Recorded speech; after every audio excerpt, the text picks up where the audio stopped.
Hello friends, welcome to Janvita creations. ಇವತ್ತಿನ design ಹಾಕೋದಕ್ಕೆ needle ಬಂದು 10 ತಗೊಂಡಿದ್ದೀನಿ. 6 ಎಳೆ ದಾರ ತೆಗೆದು ನಾಟ್ ಹಾಕ್ಕೊಂಡಿದ್ದೀನಿ. ಇದೊಂದು 2 ಸ್ಟೆಪ್ಪಲ್ಲಿ ಹಾಕುವಂಥ ಒಂದು ಹೊಸ ರೀತಿಯ ಕ್ರೋಶ ಕುಚ್ಚು ಡಿಸೈನ್ ಅಂತಲೇ ಅನ್ಬೋದು. ಇದಕ್ಕೆ ಕುಚ್ಚು ಹಾಕ್ತಿಲ್ಲ ಮತ್ತು ಬೀಡ್ಗಳನ್ನು ಕೂಡ ಬಳಸ್ಕೊಳ್ತಿಲ್ಲ. ನಾನಿಲ್ಲಿ 2 ಟೈಮ್ಸ್ ಲಾಕ್ ಮಾಡ್ಕೊಳ್ತಿದ್ದೀನಿ. 2 ಸಲ ಲಾಕ್ ಆದಮೇಲೆ ಈ ರೀತಿ ಚೈನ್ಗಳನ್ನ ಹಾಕ್ಕೊಳ್ತಿದ್ದೀನಿ. 1 2 3 ಒಟ್ಟು 4 ಚೈನ್ಗಳನ್ನ ಹಾಕ್ಕೊಳ್ತಿದ್ದೀನಿ. 4 ಚೈನನ್ನು ಹಾಕಿ ಇವಾಗ ಸೂಜಿ ಮೇಲೆ 2 ಸಲ ಥ್ರೆಡನ್ನು ಸುತ್ಕೊಳ್ತಿದ್ದೀನಿ.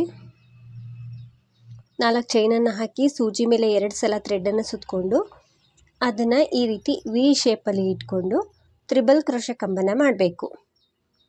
4 ಚೈನ್ನ ಹಾಕಿ ಸೂಜಿ ಮೇಲೆ 2 ಸಲ ಥ್ರೆಡನ್ನು ಸುತ್ತಕೊಂಡು ವಿ ಶೇಪಲ್ಲಿ ಇಟ್ಕೊಂಡು ಅದೆಲ್ಲಿಗೆ ಬರುತ್ತೆ ಅಲ್ಲಿಗೆ ನೋಡಿಕೊಂಡು ಲೇಸಿಗೆ ನೀಡಲ್ನ ಚುಚ್ಚಿ ಥ್ರೆಡ್ನ ತಂದು 2ರಿಂದ 1 ಸಲ ಮತ್ತೆರಡು ಲೂಪಿಂದ 1 ಸಲ ಥ್ರೆಡನ್ನು ಮೇಲ್ ಪಾಸ್ ಮಾಡಬೇಕು. ಮತ್ತೆರಡು ಲೂಪಿಂದ ಥ್ರೆಡನ್ನು ಮೇಲ್ ಪಾಸ್ ಮಾಡಬೇಕು. ಒಟ್ಟು 3 ಬಾರಿ ನಾವು 2 ಲೂಪಲ್ಲಿ ಥ್ರೆಡನ್ನು ಮೇಲ್ ಪಾಸ್ ಮಾಡಿಕೊಂಡು 4 ಚೈನನ್ನು ಹಾಕ್ಕೊಳ್ತಿದ್ದೀನಿ. ತ್ರಿಬಲ್ ಕ್ರೋಶ ಕಂಬ ಆದಮೇಲೆ 4 ಚೈನ್ನ ಹಾಕಿ ಆ ತ್ರಿಬಲ್ ಕ್ರೋಶದ ಕಂಬದ ಕೆಳಗಡೆ ಹೋಗಿ ಥ್ರೆಡ್ನ ತಂದು ಲಾಕ್ ಮಾಡ್ತಾ ಇದ್ದೀನಿ. ಅಂದರೆ ತ್ರಿಬಲ್ ಕ್ರೋಶ ಕಂಬ ಮಾಡಿ 4 ಚೈನ್ನ ಹಾಕಿ ಅದೇ ಕಂಬಕ್ಕೆ ಲಾಕ್ ಮಾಡ್ಕೊಂಡಿದ್ದೀನಿ, ಅಂದರೆ ಸಿಂಗಲ್ ಕ್ರೋಶನ ಮಾಡಿದ್ದೀನಿ. ಇವಾಗ ನಾನು 2 ಚೈನ್ನ ಹಾಕ್ಕೊಳ್ತಿದ್ದೀನಿ. 2 ಚೈನನ್ನು ಹಾಕಿ ಸೂಜಿ ಮೇಲೆ 1 ಸಲ ಥ್ರೆಡನ್ನು ಸುತ್ತಕೊಂಡು ಆ ಕಂಬದ ಕೆಳಗಡೆ ಹೋಗಿ ಥ್ರೆಡ್ನ ತಂದು ಡಬಲ್ ಕ್ರೋಶ ಕಂಬನ ಮಾಡ್ತಾ ಇದ್ದೀನಿ. 2ರಿಂದ 1 2ರಿಂದ 1 ಮಾಡಿದ್ರೆ ಡಬಲ್ ಕ್ರೋಶ ಕಂಬ ಆಗುತ್ತೆ. ಮತ್ತು ನಾನಿಲ್ಲಿ 2ನೇ ಡಬಲ್ ಕ್ರೋಶ ಕಂಬನ ಮಾಡ್ತಾ ಇದ್ದೀನಿ. 3ನೇ ಡಬಲ್ ಕ್ರೋಶ ಕಂಬ ಆ ಸೇಮ್ ಪ್ಲೇಸಲ್ಲೇ ನಾವು ಡಬಲ್ ಕ್ರೋಶ ಕಂಬಗಳನ್ನ ಮಾಡಬೇಕು. ಒಟ್ಟು ನಾನಿಲ್ಲಿ 6 ಡಬಲ್ ಕ್ರೋಶ ಕಂಬ ಬರೋ ಹಾಗೆ ಮಾಡ್ಕೊಳ್ತಿದ್ದೀನಿ. ಮೊದಲಿಗೆ 4 ಚೈನ್ನ ಹಾಕಿ ತ್ರಿಬಲ್ ಕ್ರೋಶ ಕಂಬಕ್ಕೆ ಲಾಕ್ ಮಾಡಬೇಕು. ಅದಾದಮೇಲೆ 2 ಚೈನ್ನ ಹಾಕ್ಕೊಂಡು ಡಬಲ್ ಕ್ರೋಶ ಕಂಬಗಳನ್ನ ಮಾಡ್ಕೊಳ್ತಾ ಇದ್ದೀನಿ. ಈ ರೀತಿ ನೀಟಾಗಿ ಕಂಬಗಳನ್ನ ಮಾಡ್ಕೊಳ್ಳಿ. ಮೊದಲಿಗೆ ನಾವು ಸಿಂಗಲ್ ಕ್ರೋಶನ ಮಾಡಿದ್ದೀನಿ 4 ಚೈನ್ನ ಹಾಕ್ಕೊಂಡು. ಅದಾದಮೇಲೆ 6 ಡಬಲ್ ಕ್ರೋಶ ಕಂಬ ಮಾಡಿ ಎಲ್ಲಿಗೆ ಬರುತ್ತೆ ಅಲ್ಲಿಗೆ ನೋಡಿಕೊಂಡು ಲಾಕ್ ಮಾಡ್ತಾ ಇದ್ದೀನಿ, ಅಂದರೆ ಸಿಂಗಲ್ ಕ್ರೋಶನ ಮಾಡ್ತಾ ಇದ್ದೀನಿ. ಇವಾಗ ಮತ್ತೆ ನಾನು 4 ಚೈನ್ಗಳನ್ನ ಹಾಕ್ತಾ ಇದ್ದೀನಿ. 1 2 3 4 ಎಲ್ಲಿಗೆ ಬರುತ್ತೆ ಅಲ್ಲಿಗೆ ಸ್ಟ್ರೈಟಾಗಿ ಇಟ್ಕೊಂಡು ಲಾಕ್ ಮಾಡಬೇಕು. ಫ್ರೆಂಡ್ಸ್, ಇಲ್ಲಿ ಲಾಕ್ ಅಂದರೂ ಕೂಡ ಒಂದೇ, ಸಿಂಗಲ್ ಕ್ರೋಶ ಅಂದರೂ ಕೂಡ ಒಂದೇ. ಲಾಕ್ ಆದಮೇಲೆ ಇವಾಗ 4 ಚೈನ್ಗಳನ್ನ ಹಾಕ್ಕೊಳ್ತಿದ್ದೀನಿ. 1 2 3 4 ಚೈನ್ಗಳನ್ನ ಹಾಕಿ ಸೂಜಿ ಮೇಲೆ 2 ಸಲ ಥ್ರೆಡನ್ನು ಸುತ್ತಕೊಂಡು ಅದನ್ನು ವಿ ಶೇಪಲ್ಲಿ ಇಟ್ಕೊಂಡು ಒಂದು ತ್ರಿಬಲ್ ಕ್ರೋಶ ಕಂಬನ ಮಾಡಬೇಕು. 2ರಿಂದ 1 ಮತ್ತೆರಡು ಲೂಪಿಂದ 1 ಸಲ ಮತ್ತೆರಡು ಲೂಪಿಂದ 1 ಸಲ ಒಂದು ತ್ರಿಬಲ್ ಕ್ರೋಶ ಕಂಬ ಮಾಡಿಕೊಂಡೆ. ಕಂಬ ಆದಮೇಲೆ 4 ಚೈನ್ನ ಹಾಕಬೇಕು. 1 2 3 4 ನಂತರ ಆ ತ್ರಿಬಲ್ ಕ್ರೋಶದ ಕಂಬದ ಕೆಳಗಡೆ ನಿಡಲ್ನ ಹಾಕಿ ಥ್ರೆಡ್ನ ತಂದು ಲಾಕ್ ಮಾಡಬೇಕು. ಸೊ ಇಲ್ಲಿ 4 ಚೈನ್ನ ಹಾಕಿದ್ನಲ್ವ, ನೆಕ್ಸ್ಟ್ ಆರ್ಚಲ್ಲಿ ಅಲ್ಲೊಂದು ಆರ್ಚ್ ಬರುತ್ತೆ. ಹಾಗಾಗಿ ಇವಾಗ 2 ಚೈನ್ನ ಹಾಕಬೇಕು. ಸೊ ಇದು ಒಂಥರ ಬೇಸ್ ಲೈನ್ ರೀತಿ. ಯಾವುದೇ ಕಂಬ ಮಾಡೋಕ್ಕಿಂತ ಮುಂಚೆ ನಾವು 2 ಚೈನ್ನ ಹಾಕ್ಕೊಂಡು ಡಬಲ್ ಕ್ರೋಶ ಕಂಬ ಮಾಡ್ತೀವಿ. ಹಾಗಾಗಿ 2 ಚೈನ್ಗಳನ್ನ ಹಾಕ್ಕೊಂಡು ಸೂಜಿ ಮೇಲೆ 1 ಸಲ ಥ್ರೆಡನ್ನು ಸುತ್ತಕೊಂಡು ಆ ತ್ರಿಬಲ್ ಕ್ರೋಶದ ಕಂಬದ ಕೆಳಗಡೆ ಹೋಗಿ ಥ್ರೆಡ್ನ ತಂದು ಡಬಲ್ ಕ್ರೋಶ ಕಂಬಗಳನ್ನ ಮಾಡ್ಕೊಳ್ತಾ ಇದ್ದೀನಿ. ಇಲ್ಲೂ ಕೂಡ ಒಟ್ಟು 6 ಡಬಲ್ ಕ್ರೋಶ ಕಂಬಗಳನ್ನ ಮಾಡ್ಕೊಳ್ತೀನಿ. ಒಟ್ಟು 6 ಡಬಲ್ ಕ್ರೋಶ ಕಂಬಗಳನ್ನ ಮಾಡಿಕೊಂಡು ಅದೆಲ್ಲಿಗೆ ಬರುತ್ತೆ ಅಲ್ಲಿಗೆ ನೋಡಿಕೊಂಡು ಲಾಕ್ ಮಾಡ್ತಾ ಇದ್ದೀನಿ. ಎಳ್ದಂತೂ ಲಾಕ್ ಮಾಡೋದಕ್ಕೆ ಹೋಗಬೇಡಿ, ರಿಂಕಲ್ಸ್ ಬರುತ್ತೆ. ಒಂದು ಪಾಯಿಂಟ್ ಒಳಗಡೆ ಲಾಕ್ ಮಾಡಿಕೊಂಡ್ರೂ ಪರವಾಗಿಲ್ಲ. ಈ ರೀತಿ ಆರ್ಚ್ ಬರುತ್ತೆ. ಸೊ ಇವಾಗ ನಾನು 4 ಚೈನ್ಗಳನ್ನ ಹಾಕ್ಕೊಳ್ತೀನಿ. 1 2 3 4 ಎಲ್ಲಿಗೆ ಬರುತ್ತೆ ಅಲ್ಲಿಗೆ ನೋಡಿಕೊಂಡು ಸಿಂಗಲ್ ಕ್ರೋಶ. ನಂತರ ಮತ್ತೆ 4 ಚೈನನ್ನು ಹಾಕ್ಕೊಳ್ಬೇಕು. 1 2 3 4 ಚೈನ ಹಾಕಿ ಒಂದು ತ್ರಿಬಲ್ ಕ್ರೋಶ ಕಂಬ, ಅದನ್ನು ಈ ರೀತಿ ಸೂಜಿ ಮೇಲೆ 2 ಸಲ ಥ್ರೆಡನ್ನು ಸುತ್ತಕೊಂಡು ವಿ ಶೇಪಲ್ಲಿ ಇಟ್ಕೊಂಡು ತ್ರಿಬಲ್ ಕ್ರೋಶ ಕಂಬನ ಮಾಡ್ತಾ ಇದ್ದೀನಿ. 2ರಿಂದ 1 2ರಿಂದ 1 2ರಿಂದ 1 ತ್ರಿಬಲ್ ಕ್ರೋಶ ಕಂಬ ಆದಮೇಲೆ 4 ಚೈನ್ನ ಹಾಕಬೇಕು. 1 2 3 4 4 ಚೈನ್ನ ಹಾಕಿ ಆ ಕಂಬಕ್ಕೆ ಕೆಳಗಡೆ ಹೋಗಿ ಥ್ರೆಡ್ನ ತಂದು ಲಾಕ್ ಮಾಡಬೇಕು. 4 ಚೈನ್ ಬದಲಿಗೆ 5 ಚೈನನ್ನಾದರೂ ಹಾಕ್ಕೊಳ್ಬೋದು. ನಂತರ 2 ಚೈನ್ಗಳನ್ನ ಹಾಕಿ ಸೂಜಿ ಮೇಲೆ ಥ್ರೆಡನ್ನು ಸುತ್ತಕೊಂಡು ಆ ತ್ರಿಬಲ್ ಕ್ರೋಶದ ಕಂಬದ ಕೆಳಗಡೆ ಡಬಲ್ ಕ್ರೋಶ ಕಂಬಗಳನ್ನ ಮಾಡಬೇಕು. ಸೊ ಇಲ್ಲೂ ಕೂಡ ನಾನು 6 ಡಬಲ್ ಕ್ರೋಶ ಕಂಬಗಳನ್ನ ಮಾಡಿಕೊಂಡು ಲಾಕ್ ಮಾಡ್ಕೊಂಡಿದ್ದೀನಿ. ಸೊ ಬೇಸ್ಲೈನಲ್ಲಿ ಈ ರೀತಿ ಬರುತ್ತೆ. ಮೊದಲಿಗೆ 4 ಚೈನ್ನ ಹಾಕಿ ಒಂದು ತ್ರಿಬಲ್ ಕ್ರೋಶ ಕಂಬ ಮಾಡಬೇಕು. ನಂತರ ಅದೇ ಕಂಬಕ್ಕೆ 4 ಚೈನ್ನ ಹಾಕಿ ಲಾಕ್ ಮಾಡಿ 2 ಚೈನ್ನ ಹಾಕ್ಕೊಂಡು 6 ಡಬಲ್ ಕ್ರೋಶ ಕಂಬನ ಮಾಡಬೇಕು. ನಂತರ ಅದೆಲ್ಲಿಗೆ ಬರುತ್ತೆ ಅಲ್ಲಿಗೆ ನೋಡಿಕೊಂಡು ಲಾಕ್ ಮಾಡಿ ಪಕ್ಕದಲ್ಲಿ 4 ಚೈನ್ನ ಹಾಕಿ ಲಾಕ್ ಮಾಡಬೇಕು. ಅದಾದಮೇಲೆ 4 ಚೈನ್ನ ಹಾಕ್ಕೊಂಡು ಒಂದು ತ್ರಿಬಲ್ ಕ್ರೋಶ ಕಂಬ ಮಾಡಬೇಕು. ಆ ತ್ರಿಬಲ್ ಕ್ರೋಶ ಕಂಬಕ್ಕೆ 4 ಚೈನ್ನ ಹಾಕಿ ಲಾಕ್ ಮಾಡಬೇಕು. ಅದಾದಮೇಲೆ 2 ಚೈನ್ನ ಹಾಕ್ಕೊಂಡು 6 ಡಬಲ್ ಕ್ರೋಶ ಕಂಬ ಮಾಡಿ ಲೇಸ್ ಮೇಲೆ ಲಾಕ್ ಮಾಡಬೇಕು. ಸೊ ಬೇಸ್ಲೈನ್ ಈ ರೀತಿ ಬರುತ್ತೆ. ಸೊ ತುಂಬ ಕ್ಯೂಟಾಗಿ ಕಾಣಿಸುತ್ತೆ. ನಾನು ಸ್ವಲ್ಪ ದೂರ ಹಾಕ್ಕೊಂಡಿದ್ದೀನಿ, ನೋಡ್ತಿರ್ಬೋದು. ಸೊ ಇಲ್ಲಿ ತನಕ ಹಾಕ್ಕೊಂಡು ಬಂದು ಇವಾಗ 1-2 ಚೈನ್ಗಳನ್ನ ಎಕ್ಸ್ಟ್ರಾ ಹಾಕಿ ಥ್ರೆಡನ್ನು ಕಟ್ ಮಾಡ್ಕೊಳ್ತಿದ್ದೀನಿ. ಥ್ರೆಡನ್ನು ಕಟ್ ಮಾಡಿ ನಿಡಲ್ನ ನಮ್ಮ ಸೈಡ್ ಹೇಳ್ಕೊಂಡ್ರೆ ಅದು ಟೈಟಾಗಿ ಕೂರುತ್ತೆ. ಸೊ ಬೇಸ್ಲೈನ್ ಇಷ್ಟೇ. ಸೆಕೆಂಡ್ ಲೇಯರ್ಗೆ ನಾನು ಥ್ರೆಡ್ ಕಲರ್ನ ಚೇಂಜ್ ಮಾಡ್ಕೊಂಡಿದ್ದೀನಿ. ಇವಾಗ ಇಲ್ಲಿ 2 ಟೈಮ್ಸ್ ಸಿಂಗಲ್ ಕ್ರೋಶ ಮಾಡಿರ್ತೀವಲ್ಲ ಬೇಸ್ಲೈನಲ್ಲಿ, ಅದರೊಳಗಡೆ ಲಾಕ್ ಮಾಡ್ತಾ ಇದ್ದೀನಿ. ಅದರೊಳಗಡೆ ಲಾಕ್ ಮಾಡಿ ಪಕ್ಕದಲ್ಲಿ 4 ಚೈನ್ ಇದೆಯಲ್ವಾ, ಆ 4 ಚೈನ್ಗೆ ಒಂದು 4 ಸಲ ಸಿಂಗಲ್ ಕ್ರೋಶನ ಮಾಡ್ಕೊಳ್ತೀನಿ. ಸೊ ಸ್ಟಾರ್ಟಿಂಗ್ ಮಾತ್ರ ಈ ರೀತಿ ಬರುತ್ತೆ. ಒಂದು 4 ಸಲ ಸಿಂಗಲ್ ಕ್ರೋಶನ ಮಾಡಿಕೊಂಡು ಆ 4 ಚೈನ್ ಗ್ಯಾಪಲ್ಲಿ ನಂತರ ಇಲ್ಲಿ ಪಕ್ಕದಲ್ಲಿ 4 ಚೈನ್ನ ಹಾಕಿ ಲಾಕ್ ಮಾಡಿರ್ತೀವಲ್ಲ, ಅಲ್ಲೊಂದು ಲೂಪ್ ಇರುತ್ತೆ. ಆ ಲೂಪ್ ಒಳಗಡೆ ನಿಡಲ್ನ ಹಾಕಿ ಥ್ರೆಡ್ನ ತಂದು ಮೊದಲಿಗೆ ಸಿಂಗಲ್ ಕ್ರೋಶನ ಮಾಡ್ತಾಯಿದ್ದೀನಿ, ಅಂದರೆ ಲಾಕ್ ಮಾಡಿಕೊಂಡೆ ಅಲ್ಲೊಂದು ಸಲ.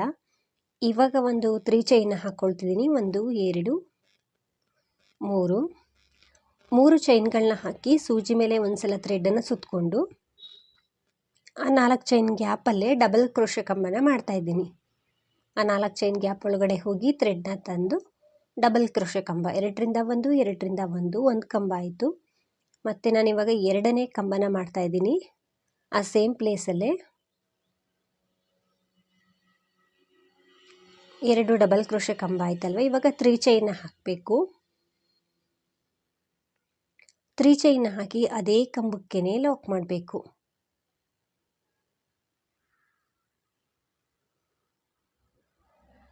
ಈ ರೀತಿ ಲಾಕ್ ಮಾಡಬೇಕು. ಲಾಕ್ ಆದಮೇಲೆ ಮತ್ತೆ 3 ಚೈನ್ನ ಹಾಕ್ತಾಯಿದ್ದೀನಿ. 3 ಚೈನ್ನ ಹಾಕಿ ಸೂಜಿ ಮೇಲೆ ನಾನು ಥ್ರೆಡನ್ನು ಸುತ್ತಕೊಂಡು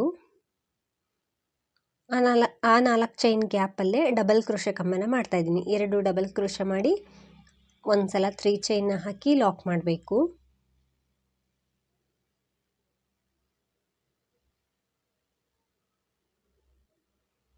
ಒಂದು ಕಂಬ ಆಯಿತು. 2ನೇ ಕಂಬ ಆ ಸೇಮ್ ಪ್ಲೇಸಲ್ಲೇ 2 ಕಂಬ ಆದಮೇಲೆ 3 ಚೈನ್ನ ಹಾಕಬೇಕು. ಅದೇ ಲೂಪ್ ಒಳಗಡೆ ಲಾಕ್ ಮಾಡಬೇಕು. ಇವಾಗ ಮತ್ತೆ ನಾನು 3 ಚೈನ್ನ ಹಾಕ್ಕೊಳ್ತೀನಿ. ಸೊ 2 ಪೆಟಲ್ಸ್ ಆಗಿದೆ.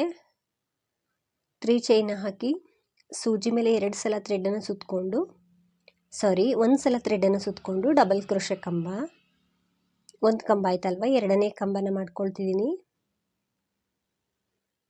2 ಕಂಬ ಆದಮೇಲೆ ಫ್ರೆಂಡ್ಸ್ ಇಲ್ಲಿ ಇನ್ನೂ ಒಂದು ಸಲ 3 ಚೈನ್ನ ಹಾಕಿ ಲಾಕ್ ಮಾಡ್ಬೋದು ಅಥವಾ ಡಬಲ್ ಕ್ರೋಶ ಕಂಬನೇ ಮಾಡ್ಕೊಳ್ಬೋದು. ನಾನು ಡಬಲ್ ಕ್ರೋಶ ಕಂಬನೇ ಮಾಡ್ಕೊಳ್ತಿದ್ದೀನಿ. 3 ಚೈನ್ನ ಹಾಕಿ ಲಾಕ್ ಮಾಡ್ತಿಲ್ಲ. ಡಬಲ್ ಕ್ರೋಶ ಕಂಬ ಮಾಡಿ ಇವಾಗ ಒಂದು ಚೈನ್ನ ಹಾಕ್ಕೊಳ್ತೀನಿ. ಸೊ ಈ ರೀತಿ 3 ಪೆಟಲ್ಸ್ ಇರುವಂತಹ ಆರ್ಚ್ ಬರುತ್ತೆ. ಇವಾಗ ಒಂದು ಚೈನ್ನ ಹಾಕ್ಕೊಂಡು ಸೂಜಿ ಮೇಲೆ 2 ಸಲ ಥ್ರೆಡನ್ನು ಸುತ್ತಕೊಳ್ತಿದ್ದೀನಿ. ಈ ಮಧ್ಯದಲ್ಲಿ ಆ 4 ಚೈನ್ ಗ್ಯಾಪ್ ಇರುತ್ತಲ್ವ, ಅದರೊಳಗಡೆ ನಿಡಲ್ನ ಹಾಕಿ ಥ್ರೆಡ್ನ ತಂದು ತ್ರಿಬಲ್ ಕ್ರೋಶ ಕಂಬ 2ರಿಂದ 1 2ರಿಂದ 1 2ರಿಂದ 1 ಒಂದು ತ್ರಿಬಲ್ ಕ್ರೋಶ ಕಂಬ ಆಯಿತು. ಮತ್ತು ಸೂಜಿ ಮೇಲೆ 2 ಸಲ ಥ್ರೆಡನ್ನು ಸುತ್ತಕೊಳ್ತೀನಿ. ಮತ್ತು ಅದೇ ಪ್ಲೇಸಲ್ಲಿ ಹೋಗಿ ಥ್ರೆಡ್ನ ತಂದು ತ್ರಿಬಲ್ ಕ್ರೋಶ ಕಂಬ 2ರಿಂದ 1 2ರಿಂದ 1 2ರಿಂದ 1 2 ಕಂಬ ಆಯಿತು. ಮತ್ತೆ ಸೂಜಿ ಮೇಲೆ 2 ಸಲ ಥ್ರೆಡನ್ನು ಸುತ್ಕೊಳ್ತೀನಿ. ಆ ಸೇಮ್ ಪ್ಲೇಸಲ್ಲಿ ಹೋಗಿ ಥ್ರೆಡ್ನ ತಂದು ತ್ರಿಬಲ್ ಕ್ರೋಶೆ ಕಂಬನ ಮಾಡ್ತಾ ಇದ್ದೀನಿ. 3 ಕಂಬ ಆಯಿತು. 4ನೇ ಕಂಬ.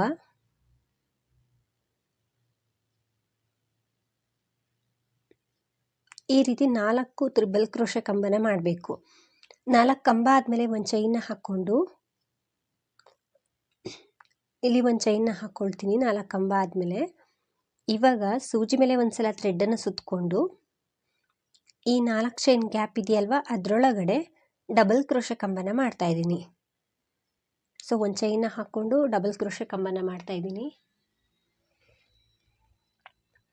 ಕಂಬ ಆದಮೇಲೆ ಮತ್ತೆ ಸೂಜಿ ಮೇಲೆ ಥ್ರೆಡನ್ನು ಸುತ್ಕೊಳ್ತೀನಿ. ಆ ಸೇಮ್ ಪ್ಲೇಸಲ್ಲೇ ಹೋಗಿ ಥ್ರೆಡ್ನ ತಂದು 2ನೇ ಡಬಲ್ ಕ್ರೋಶೆ ಕಂಬನ ಮಾಡ್ತಾ ಇದ್ದೀನಿ. 2 ಕಂಬ ಆದಮೇಲೆ 3 ಚೈನ್ ಹಾಕಿ ಲಾಕ್ ಮಾಡ್ತಾ ಇದ್ದೀನಿ. ಫ್ರೆಂಡ್ಸ್, ಇಲ್ಲೂ ಕೂಡ ಸ್ಟಾರ್ಟಿಂಗ್ ಆರ್ಚ್ ರೀತಿಯೇ 3 ಪೆಟಲ್ಸ್ ಇರುವಂತಹ ಆರ್ಚ್ ಬರಬೇಕು. ಸೊ ನೋಡಿಕೊಂಡು ಹಾಕ್ಕೊಳ್ಳಿ. ನೀವೇನಾದರೂ ಬೇಸ್ ಲೈನಲ್ಲಿ 4 ಚೈನ್ ಬದಲಿಗೆ ಒಂದು 5 ಅಥವಾ 6 ಚೈನ್ ಬಿಟ್ಟಿದ್ರೆ ಈ ಸೆಕೆಂಡ್ ಸ್ಟೆಪ್ಪಲ್ಲಿ ಆ ಫ್ಲವರ್ ಆರ್ಚ್ ಏನಿರುತ್ತೆ ಅದು ಸ್ವಲ್ಪ ಬಿಗ್ ಸೈಜಲ್ಲಿ ಬರುತ್ತೆ. ಸೊ ನೋಡಿಕೊಂಡು ಹಾಕ್ಕೊಳ್ಳಿ. ಮತ್ತೆ ಸೂಜಿ ಮೇಲೆ ಥ್ರೆಡನ್ನು ಸುತ್ತಕೊಂಡು ಡಬಲ್ ಕ್ರೋಶೆ ಕಂಬನ ಮಾಡ್ತಾ ಇದ್ದೀನಿ. ಸೊ ಸ್ಟಾರ್ಟಿಂಗ್ ಆರ್ಚ್ ರೀತಿಯೇ ಇಲ್ಲೂ ಕೂಡ ಮಾಡ್ಕೊಳ್ತೀನಿ. 3 ಚೈನ ಹಾಕಿ ಅದೇ ಕಂಬಕ್ಕೆ ಲಾಕ್ ಮಾಡ್ತಾ ಇದ್ದೀನಿ. ಇವಾಗ ಒಂದು ಚೈನ್ನ ಹಾಕ್ಕೊಂಡು ಸೂಜಿ ಮೇಲೆ 2 ಸಲ ಥ್ರೆಡನ್ನು ಸುತ್ತಕೊಂಡು ಸ್ಟಾರ್ಟಿಂಗ್ ಆರ್ಚ್ ರೀತಿಯೇ ಇಲ್ಲಿ ಮಧ್ಯದಲ್ಲಿ ಏನು 4 ಚೈನ್ ಇದೆ ಇಲ್ಲಿ ತ್ರಿಬಲ್ ಕ್ರೋಶೆ ಕಂಬನ ಮಾಡ್ತಾ ಇದ್ದೀನಿ. ಫ್ರೆಂಡ್ಸ್, ಈ ರೀತಿ ಫ್ಲವರ್ ಥರ ಅಂದರೆ 3 ಪೆಟಲ್ಸ್ ಇರುವ ಆರ್ಚ್ ಬೇಡ ಅನ್ನೋರು ಪಿಕೋಟ್ಗಳನ್ನು ಕೂಡ ಅಲ್ಲಿ ಮಾಡ್ಕೊಳ್ಬೋದು. ಸೊ ಚೇಂಜಸ್ ಮಾಡಿ ಹಾಕ್ಕೊಳ್ಬೋದು. ಈ ರೀತಿ 3 ಆರ್ಚ್ ಬರೋ ಹಾಗೆ ಮಾಡ್ಕೊಳ್ಬೇಕು ಆ 4 ಚೈನ್ ಗ್ಯಾಪಲ್ಲಿ. ಸೊ ನಿಮಗೆ ಸ್ವಲ್ಪ ಟೈಟ್ ಆಗ್ತಿದೆ ಅಂದರೆ ಬೇಸ್ ಲೈನಲ್ಲಿ ಒಂದು 5 ಚೈನನ್ನು ಹಾಕ್ಕೊಳ್ಳಿ, ಕರೆಕ್ಟಾಗಿ ಬರುತ್ತೆ. ತ್ರಿಬಲ್ ಕ್ರೋಶ ಇಲ್ಲಿ 4 ತ್ರಿಬಲ್ ಕ್ರೋಶ ಕಂಬ ಮಾಡಬೇಕು 4 ಚೈನ್ ಗ್ಯಾಪಲ್ಲಿ. 4 ಸಲ ತ್ರಿಬಲ್ ಕ್ರೋಶೆ ಕಂಬ ಮಾಡಿ. ಸೊ 3 ಕಂಬ ಆಗಿದೆ. ನೀಟಾಗಿ ಫಿನಿಶಿಂಗ್ ಬರುತ್ತೆ ಫ್ರೆಂಡ್ಸ್. ಯಾರಿಗೆಲ್ಲ ಕುಚ್ಚು ಇಷ್ಟ ಇರಲ್ವೋ ಮತ್ತು ಬೀಡ್ಸ್ಗಳು ಯಾವುದು ಬಳಸೋದು ಇಷ್ಟ ಇರಲ್ವೋ ಅವರು ಈ ರೀತಿ ಆರ್ಚನ್ನು ಟ್ರೈ ಮಾಡ್ಬೋದು, ಈ ಡಿಸೈನನ್ನು ಟ್ರೈ ಮಾಡ್ಬೋದು. ಕಷ್ಟ ಏನಿಲ್ಲ. ನೋಡ್ತಿರ್ಬೇಕಾದ್ರೆ ನಿಮಗೆ ಸ್ವಲ್ಪ ಕನ್ಫ್ಯೂಸ್ ಆಗ್ಬೋದು, ಬಟ್ ಹಾಕ್ಬೇಕಿದ್ರೆ ನಿಮಗೇ ಅರ್ಥ ಆಗುತ್ತೆ ಅದು ಹೇಗೆ ನಾವು ಚೇಂಜಸ್ ಮಾಡಿ ಹಾಕ್ಕೊಳ್ಬೋದು ಅಂತ. ಸೊ 4 ತ್ರಿಬಲ್ ಕ್ರೋಶೆ ಕಂಬ ಮಾಡಿ ಒಂದು ಚೈನ್ನ ಹಾಕ್ಕೊಂಡು ಡಬಲ್ ಕ್ರೋಶೆ ಕಂಬನೇ ಮಾಡ್ಕೊಳ್ತಿದ್ದೀನಿ. 2 ಡಬಲ್ ಕ್ರೋಶೆ ಕಂಬ ಮಾಡಿ ಒಂದು 3 ಚೈನ್ ಹಾಕಿ ಲಾಕ್ ಮಾಡಿಕೊಂಡ್ರೆ 1 ಪೆಟಲ್ಸ್ ಆಗುತ್ತೆ. ಇದೇ ರೀತಿ 3 ಪೆಟಲ್ಸ್ ಬರೋ ಹಾಗೆ ಆರ್ಚ್ ಮಾಡಬೇಕು. ಈ ರೀತಿ ಬರುತ್ತೆ ಫ್ರೆಂಡ್ಸ್, ನೋಡ್ತಿರ್ಬೋದು ಡಿಸೈನು. ಈ ರೀತಿ ಫಿನಿಶಿಂಗ್ ಬರುತ್ತೆ, ಎಲ್ಲೂ ಕೂಡ ರಿಂಕಲ್ಸ್ ಬರೋದಿಲ್ಲ, ನೀಟಾಗಿ ಫಿನಿಶಿಂಗ್ ಬರುತ್ತೆ. ಸೊ ಕೊನೆ ತನಕ ಹಾಕ್ಕೊಂಡು ಬಂದಿದ್ದೀನಿ. ಸೊ ಸ್ಟಾರ್ಟಿಂಗಲ್ಲಿ ಇಲ್ಲಿ 4 ಚೈನಿಗೆ ಸಿಂಗಲ್ ಕ್ರೋಶ ಬಂದಿತ್ತು, ಎಂಡಿಂಗಲ್ಲಿ 4 ಚೈನ್ ಬರೋದಿಲ್ಲ. ಹಾಗಾಗಿ 3 ಪೆಟಲ್ಸ್ ಆದಮೇಲೆ ಪಕ್ಕದಲ್ಲಿ ಏನು ಕಂಬಗಳಿದೆ ಆ ಕಂಬಗಳ ಮೇಲೆ ನಾನು ಸಿಂಗಲ್ ಕ್ರೋಶನ ಮಾಡ್ಕೊಳ್ತಿದ್ದೀನಿ. ಅಥವಾ ಇಲ್ಲಿಗೆ ಸ್ಟಾಪ್ ಮಾಡಿ ಒಂದು 2-3 ಚೈನ್ಗಳನ್ನ ಹಾಕಿ ಥ್ರೆಡನ್ನು ಕಟ್ ಮಾಡ್ಬೋದು. ಸೊ ನೀವು ಚೇಂಜಸ್ ಮಾಡಿ ಹಾಕ್ಕೊಳ್ಬೋದು. ನಾನಿಲ್ಲಿ ಆ ಕಂಬಗಳ ಮೇಲೆಲ್ಲ ಸಿಂಗಲ್ ಕ್ರೋಶನ ಮಾಡ್ಕೊಂಡು ಬರ್ತಿದ್ದೀನಿ. ಅಂದರೆ 6 ಕಂಬದ ಮೇಲೂ ಕೂಡ ಸಿಂಗಲ್ ಕ್ರೋಶ ಮಾಡ್ಕೊಂಡು ಬಂದು ಲಾಕ್ ಮೇಲೆ ಲಾಕ್ ಮಾಡಿ ಒಂದು 2-3 ಚೈನ್ಗಳನ್ನ ಹಾಕಿ ಥ್ರೆಡನ್ನು ಕಟ್ ಮಾಡ್ಕೊಳ್ತೀನಿ. ಈ ರೀತಿನಾದರೂ ಮಾಡ್ಬೋದು. ಅಥವಾ 3 ಪೆಟಲ್ಸ್ಗಳಾದಮೇಲೆ ಅಂದರೆ ಆರ್ಚ್ ಆದಮೇಲೆ ಡೈರೆಕ್ಟಾಗಿ ಒಂದು 2 ಚೈನ್ಗಳನ್ನ ಹಾಕಿ ಥ್ರೆಡನ್ನು ಕಟ್ ಮಾಡ್ಕೊಳ್ಬೋದು. ನೀವೇನಾದರೂ ಸೀರೆಗಳಿಗೆ ಈ ರೀತಿ ಡಿಸೈನ್ನ ಹಾಕ್ಕೊಂಡ್ರೆ ಸೀರೆ ಪಲ್ಲು ಸೀದಾ ಸೈಡಿಂದ ಅಂದರೆ ಫ್ರಂಟ್ ಸೈಡಿಂದನೇ ಕೊನೆ ತನಕ ಸೇಮ್ ಇದೇ ರೀತಿಯಾಗಿ ಹಾಕ್ಕೊಳ್ಳಿ.